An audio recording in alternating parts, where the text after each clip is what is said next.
Ndugu mtazamaji, popote unapotazama hii channel, tumekuja mahali hapa kumtembelea mzee wetu wa kitamaduni ambao ni ngariba, ili kutaka kujua hii mambo ya ungariba.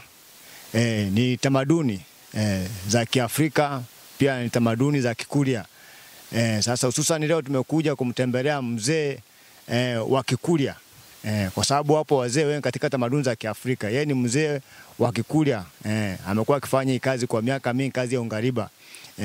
Ngariba ni yule mzee ambaye anatairisha vijana wa kivulana kutoka katika utoto kwenda katika ile hatua ya kuwa mtu mzima. Unajua unapokuwa unatairiwa, ile ni hatua moja kutoka kwenye sehemu moja ya utoto kwa mtu mzima. Kwa mtu ambaye ametairishwa ni mtu ambaye sasa anapewa kwa majukumu ya kuwa mtu mzima, anakuwa amejiheshimu, anajielewa na anajifahamu. Anajua sasa ameacha mambo ya utoto, sasa amekuwa mtu mzima. Ndio maana tumekuja kutembelea mzee wetu ngariba mahali hapa ndo nyumbani kwake.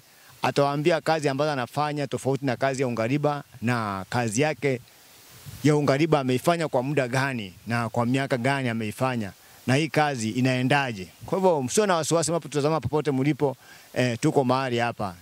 Acha moja kwa moja kumpatia mzee nafasi apate kujitambulisha majina yake na apate kueleza, na waambie hii sehemu ambao tulipo inaitwaje, ili mkapate kufahamu zaidi kwa wale ambao wanataka kujua mengi kuhusu mzee wetu wa kitamaduni, yani ngariba. Karibu mzee. Nashukuru sana ndugu zanguni wa Afrika. Mimi ni mzee wa mila na desturi. Kwa jina naitwa Daniel Masire Chacha. Nimesaliwa kijiji cha Ngukumahando mwaka 1953. Kwa hivyo nimefanya hii kazi kuanzia mwaka 1977, nikiendeleza kazi ya kutairisha watoto Kenya, Tanzania, wakiwa wote ni wazima. Na sasa hapa mahali tulipo ni mahali nafanyia kazi kama kuhifadhi mazingira. Tunafuga nyuki, tunahifadhi samaki serikali iliyoweka hapa, tunahifadhi miti, lakini sijapatiwa mshahara yoyote katika kuhifadhi hiyo vitu vyote. Lakini wakati DC alikuja aliniambia nitahifadhi vitu, tutakuja kukumbukwa na bwana misitu. Hayo sasa tunasema kwa wakati huu, Afrika ni Mwafrika. Tuungane Afrika Mashariki tuwe kitu kimoja. Kenya, Tanzania, Uganda, mpaka kule Burundi. Hao watu wote tuungane tuwe kitu kimoja. Tusichukiane wa Afrika. Mwafrika ni Mwafrika kwa sababu baba ni mmoja, mama ni mmoja. Hiyo ndio kitu ambacho nazingatia sana. Napenda amani, kutumika katika ulimwengu. Napenda umoja wa Mwafrika. Napenda tushirikiane kufanya kazi kwa pamoja, kulinda nchi yetu ya Afrika bila matatizo yoyote. Kwa sababu kama nchi ikiwa na matatizo, kama hakuna amani, watu hakuna kitu wanaweza kufanya. Lakini watu wakiwa pamoja, wanaendelea kuungana, wanafanya vitu kwa umoja. Kwa hivyo sisi Afrika tuwe pamoja. Afrika natii sana. Afrika tuwe pamoja. Haya. Jambo lingine, kazi ya kutairisha vijana ni kazi ya kuweka, ni msingi, kwa sababu hata Yesu mwenyewe alitairiwa. Hata Isaka mwenyewe alimtairi Ibrahim, alimtairi Isaka. Kwa hivyo haya ni jambo ambalo lilikuweko kutoka zamani kwa upande wa vijana. Na pili, tulikuwa tunaomba katika Afrika tuwale watu wote ambao wanatahirisha watoto wachengewe maofisi, wachengewe manyumba katika vijijini, mahospitali katika vijijini. Watengenezewe chumba cha kutahirisha watoto vijijini. Wale wote wanayetahirisha watoto, kwa sababu mila ni mila. Hapa zamani tulikuwa tunang'oa meno, tunatoboa masikio. Basi sasa hivi hatutoboi masikio, sasa hivi hatung'oi meno. Hata ndugu zetu wa Jaruo walikuwa wanang'oa meno, hata Wamasai walikuwa wanatoboa masikio, hata Wanandi. Lakini sasa hivi tumeenda na sayansi na tunaenda na sayansi na teknolojia ya kuona mbele, bila maendeleo yanakuja ndivyo nasi tunaelekea.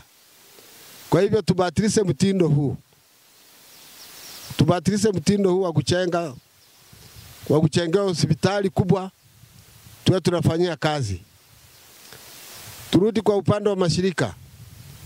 Mashirika yanayohitaji kwamba tohara ya wasichana lazima wafanye waelimishe wa mama.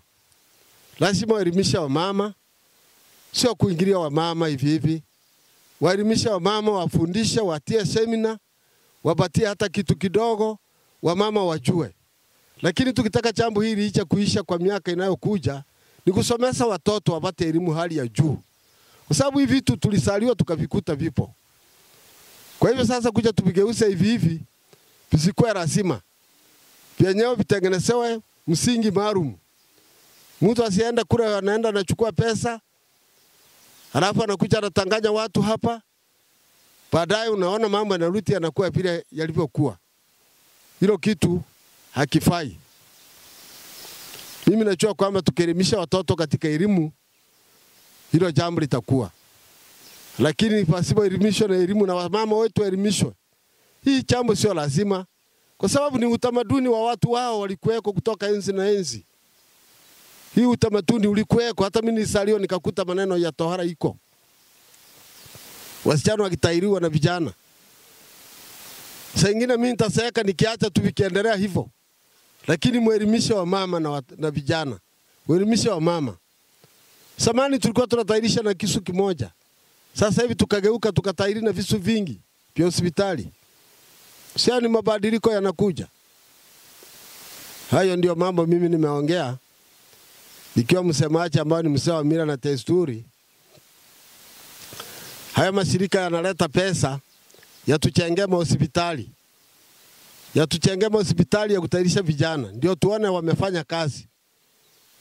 Lakini bila kuchenga hospitali ni kama wanatanganya taifa.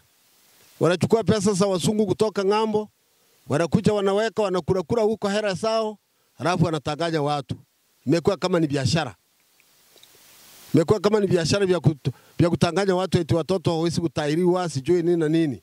Na saa nyingine huyu mtu ukienda kumuona watoto wake baadaye ametairishwa wamekwisha. Sasa anaanza kuingilia au saa nyingine kwa wakati huo ametairisha watoto. Sasa jambo kama hili tutaweza kulifanya namna gani? Jambo kama hili ni kutairisha watoto, ni kutairisha vijana, kutengeneza hospitali kubwa. Tunaenda tunatairisha pale kwenye hospitali, tunaelimisha mama zetu namna ya kutairisha, tunaelimisha watu. Hasi hapo jambo litakaa vizuri. Na tunakaa kwa pamoja, madiwani, wabunge, tunakaa kwa pamoja, tunafanya kitu kwa pamoja. Lakini sio mtu mmoja anafanya kitu kama hiki. Hiyo ni mambo ya kutanganya watu upande wa pesa. Kwa hivyo sasa hao watu mnaona wanachukua pesa wakatase. Watuchengee hospitali, watusutanganye. Ndio hii mambo itaonekana msingi wake. Mimi nimesema hivyo, nimeanza hii kazi mwaka 1977 kwa wakati wa enzi ya Nyerere na Kenyatta. Kwa wakati wa enzi ya Kenyatta na Nyerere.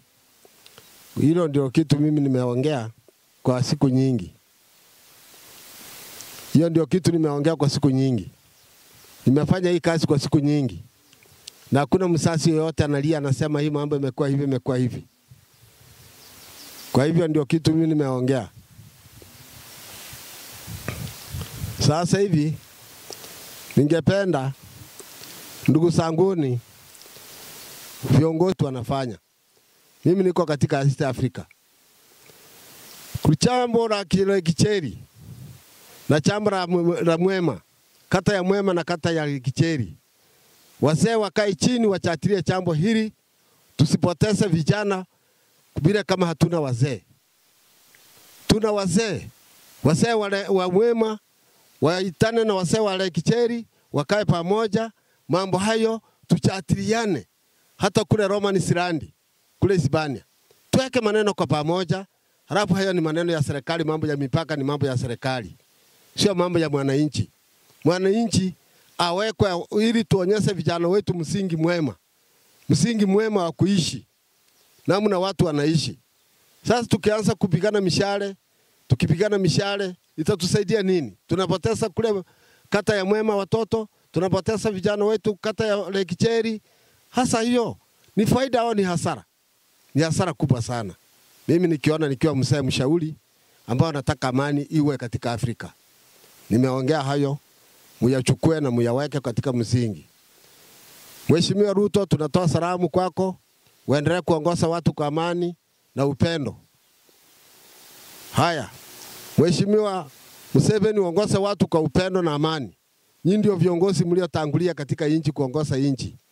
Hii kazi nimeanzisha wakati wa Jomo Kenyatta akitawala na Julius Nyerere wakitawala. Na wakati huo ulikuwa ni wakati wa mapambano ya kinaamini. Lakini alikuwa akipeleka watu kwa uhaini. Hiyo sio uongozi wa Afrika. Mwafrika tunataka amani. Tuwe na amani, tuishi kwa amani, tupendane, tuchenge pamoja, ni ndugu kwa ndugu, tule pamoja. Hilo ndio kitu kinatusaidia, ndio kitatupeleka mbele. Mimi nimesema nikiwa mshauri wa siku nyingi wa kuongea na wazee, mila na desturi. Nilipoanzisha hii kazi hakuna mzee hata mmoja siku hizi naona. Wote wameisha kwenda, wametangulia mbele ya haki.